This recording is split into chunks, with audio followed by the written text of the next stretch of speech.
Assalamualaikum warahmatullahi wabarakatuh. Jumpa lagi bersama channel Tongkat Emas Edukasi, channel yang menyajikan seputar dunia informasi pendidikan. Apa kabar Bapak Ibu? Semoga semuanya dalam keadaan sehat walafiat, serta dimurahkan segala urusan dan rezekinya. Baik Bapak Ibu, kali ini kita akan bahas tentang bocoran soal P3K tahun 2023, khususnya dua kompetensi yaitu teknis dan manajerial. Nah, ini berdasarkan pengalaman teman-teman kita yang sudah ujian Bapak Ibu, jadi jangan sampai kelewatan ya.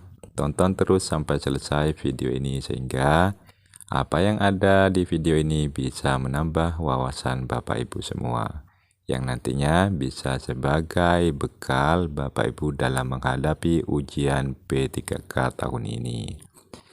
Baik Bapak Ibu, sebelum saya lanjutkan, seperti biasa, bagi Bapak Ibu yang baru menemukan channel ini, jangan lupa terus dukung channel ini dengan cara tekan tombol subscribe dan nyalakan notifikasi loncengnya, agar Bapak Ibu tidak ketinggalan jika channel ini mengupload video terbaru. Dan bagi Bapak Ibu yang sudah dukung channel ini, saya ucapkan banyak terima kasih. Karena tanpa dukungan Bapak Ibu, channel ini tidak akan maju seperti sekarang ini. Baik, kita langsung saja pada soal yang pertama. Tujuan belajar dirangkum dalam 3 kawasan yang biasa disebut dengan taksonomi Bloom. Di bawah ini yang tidak termasuk dalam tingkatan kawasan efektif adalah A. Penerimaan, B. Penggunaan, C. Pemberian respon, D. Pemberian nilai, E. Karakterisasi. Silakan Bapak Ibu jawab, saya hitung mundur mulai dari angka 5. Yap, jawabannya adalah B Bapak Ibu, penggunaan. Mari kita bedah soal serta jawabannya. Dalam soal dijelaskan bahwa di sini adalah kawasan efektif dalam taksonomi Bloom Bapak Ibu. Jadi di bawah ini yang tidak termasuk diantaranya yang mana? Mari saya jelaskan ya. Di sini kawasan efektif Bapak Ibu terdiri atas 5 tingkatan, yaitu penerimaan, pemberian respon, pemberian nilai, pengorganisasian, dan karakteristik. Dari 5 kawasan efektif tersebut yang tidak termasuk adalah yang penggunaan Bapak Ibu. Jadi sudah jelas jawabannya adalah B. Next, kita lanjutkan ke soal berikutnya.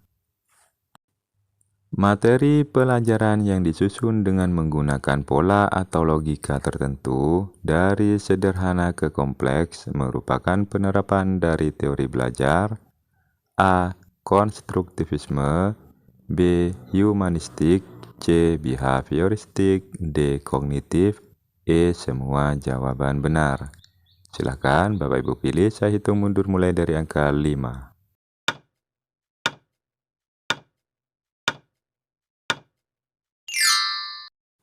Yap, jawabannya adalah D Bapak Ibu, kognitif. Mari kita coba lihat pertanyaan serta jawaban yang ada Bapak Ibu. Kata kunci dalam soal di situ ada kata pola atau logika tertentu dari sederhana ke kompleks. Nah, dari kata ini Bapak Ibu sudah dapat kita tentukan jawaban teori apa yang sesuai.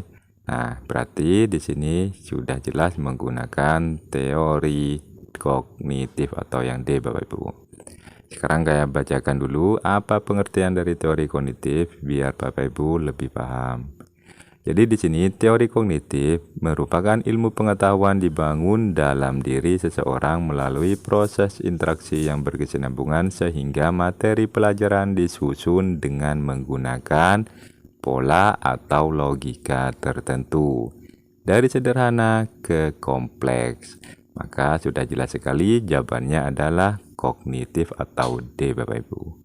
Mudah sekali ya. Jadi Bapak Ibu harus memahami arti kata-kata dari teori yang ada. Oke, kita lanjutkan ke soal berikutnya.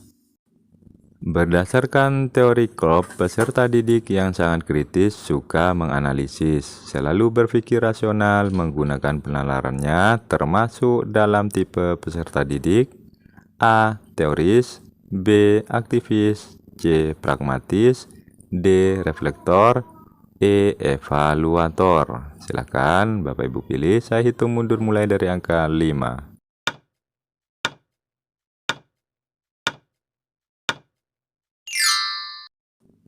Ya, betul sekali, jawabannya adalah A, Bapak Ibu. Teoris. Mari kita bedah soalnya.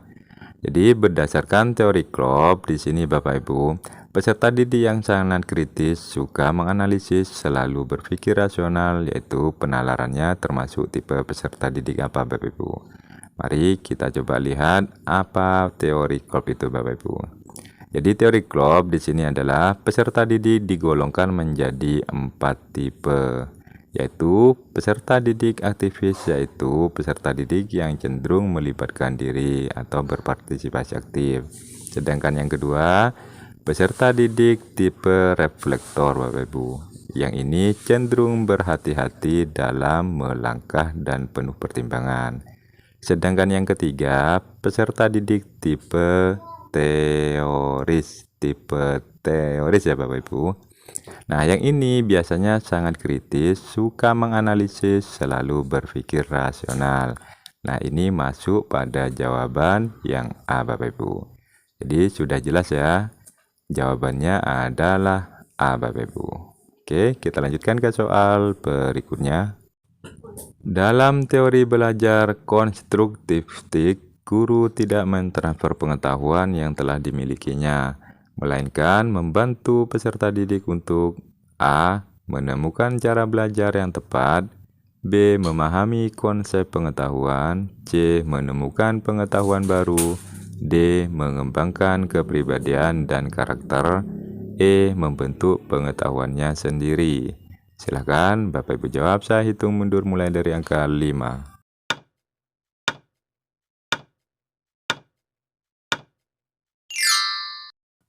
Yap, jawabannya adalah E Bapak Ibu.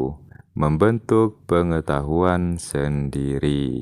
Mari kita coba bedah soalnya Bapak Ibu. Dalam soal disebutkan teori belajar konstruktivistik, yaitu guru mentransfer pengetahuan yang telah dimilikinya, melainkan membantu peserta didik untuk apa kira-kira ya Bapak Ibu? Mari kita coba bahas. Dalam teori belajar konstruktivistik, yaitu Bapak Ibu, guru tidak mentransfer ilmu pengetahuan yang telah dimilikinya, melainkan untuk membantu peserta didik membentuk pengetahuannya sendiri. Sehingga guru dituntut untuk lebih memahami jalan pikiran atau cara pandang peserta didik dalam belajar. Nah, dari pengertian tersebut sudah jelas jawabannya adalah E, yaitu membentuk pengetahuannya sendiri Bapak Ibu. Nah, jadi nanti Bapak Ibu bisa pahami, bisa diulang lagi video ini untuk memahami apa makna dari teori belajar konstruktivistik Bapak Ibu. Oke, kita lanjutkan ke soal berikutnya.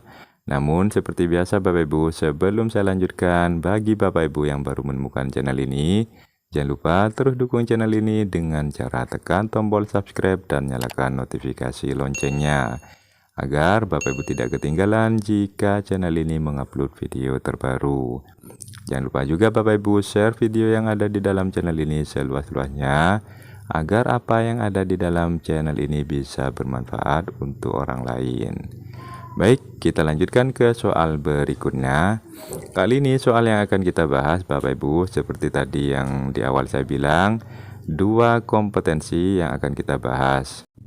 Kompetensi teknis dan kompetensi manajerial. Kali ini kita akan bahas yang kompetensi manajerial Bapak Ibu. Oke, kita lanjutkan ke soal yang manajerial. Di era revolusi 4.0 sudah banyak hadir inovasi-inovasi untuk mempermudah aktivitas manusia, baik dari segi ekonomi maupun sosial. Hal ini juga ditandai dengan adanya teknologi yang mutakhir sebagai contoh penyesuaian sekolah secara daring mengakibatkan guru harus melek teknologi. Saat mengetahui hal tersebut, yang perlu Anda lakukan adalah A. Mempelajari terlebih dahulu kepada yang sudah ahlinya, lalu membeli keperluan yang dibutuhkan sebagai alat penunjang. B. Menyesuaikan hal-hal yang dibutuhkan sesuai anggaran kantong. C. Mulai menyesuaikan diri dengan mempelajari terlebih dahulu lewat seminar. D. Mulai menyesuaikan diri dan melakukan sesuai petunjuk orang lain. Silakan Bapak Ibu jawab, saya hitung mundur mulai dari angka 5.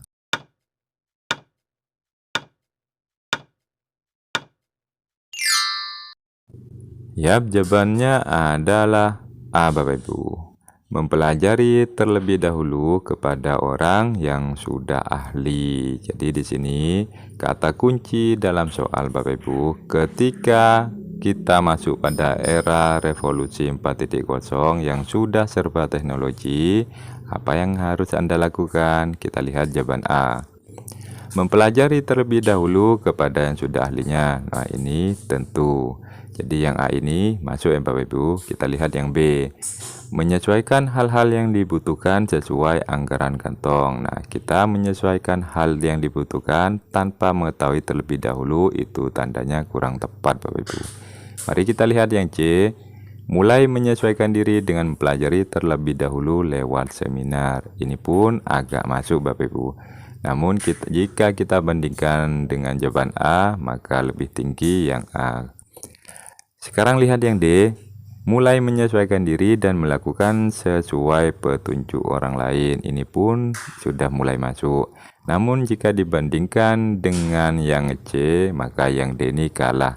Yang C kalah bagus, kalah tepat dengan jawaban A Bapak Ibu. Karena di sini ada hal yang direncanakan pada jawaban A. Maka yang sesuai adalah A. Oke, kita lanjutkan ke soal berikutnya. Anda sudah mengajar selama 15 tahun di sekolah daerah perkotaan. Anda dikenal sebagai seorang yang profesional dan pendidik yang baik, sehingga dipindahkan ke sekolah yang berada di desa dengan harapan akan meningkatkan mutu pendidikan di sana. Namun, di sisi lain, ada kesenjangan dan perbedaan antara kehidupan di kota dengan di desa. Kebetulan di desa tersebut susah listrik dan sering terjadi pemadaman listrik bergilir. Sikap Anda menyikapi perubahan tersebut adalah A. Menerima pemadaman listrik tersebut. B. Menggunakan listrik seadanya sesuai kebutuhan. C. Menanyakan kepada PLN jadwal pemadaman bergilir agar dapat mengantisipasi saat terjadinya pemadaman bergilir. D. Membeli genset supaya tidak terkena pemadaman listrik. Silahkan Bapak Ibu jawab, saya hitung mundur mulai dari angka 5.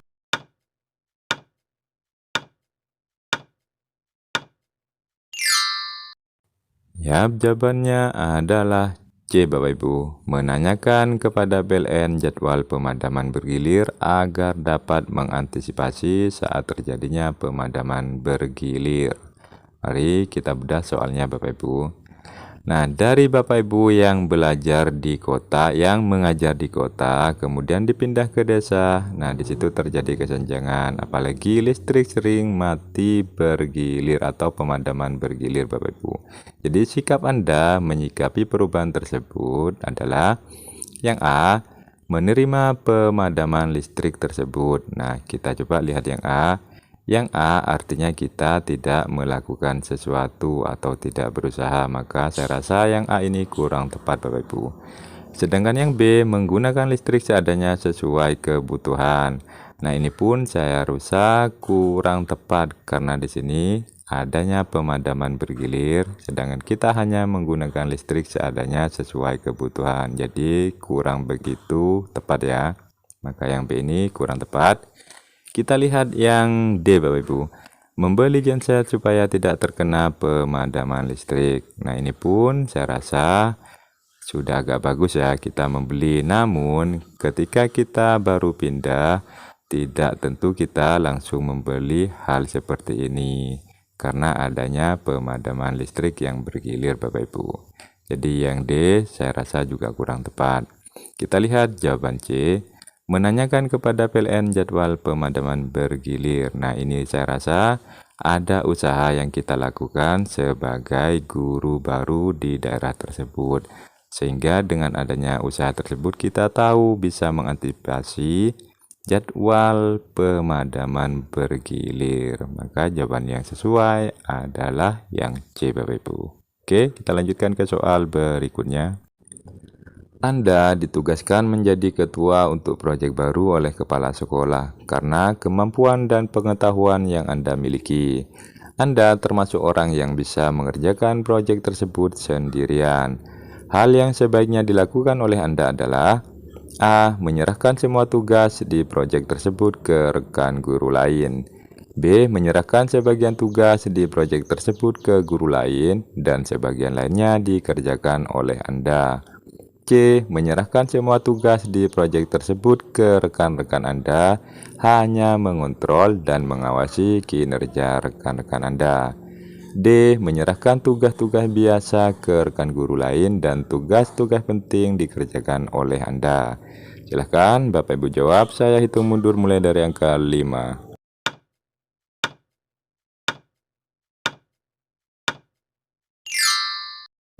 Yap, jawabannya adalah C Bapak Ibu.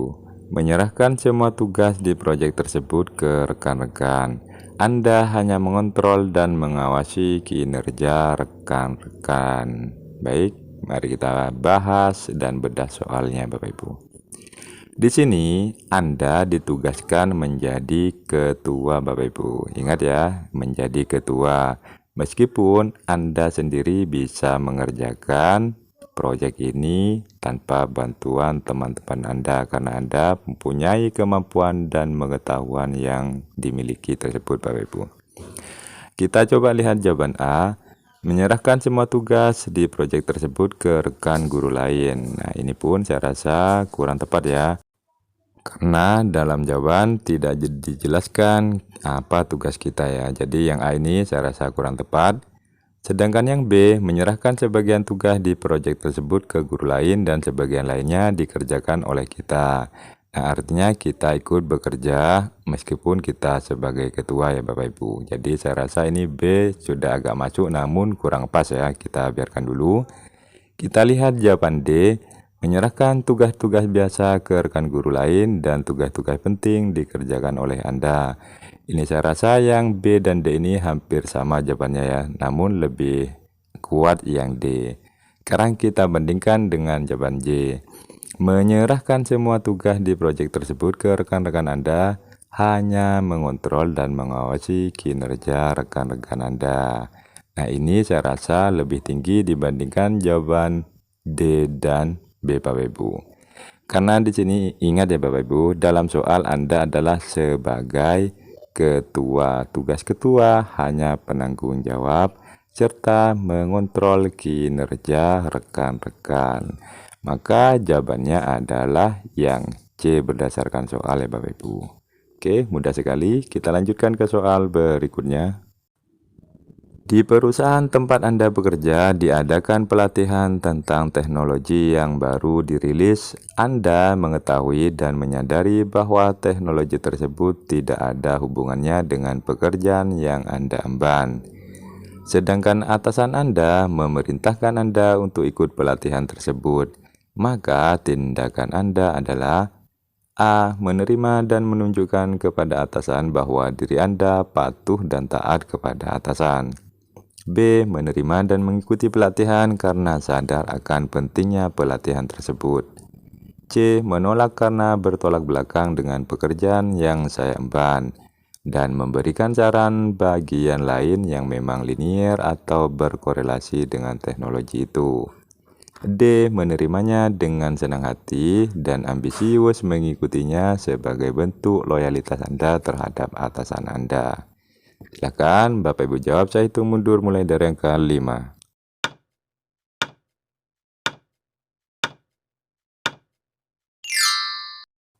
Yap, jawabannya adalah B Bapak Ibu. Menerima dan mengikuti pelatihan karena sadar akan pentingnya pelatihan tersebut. Mari kita bedah soalnya Bapak Ibu.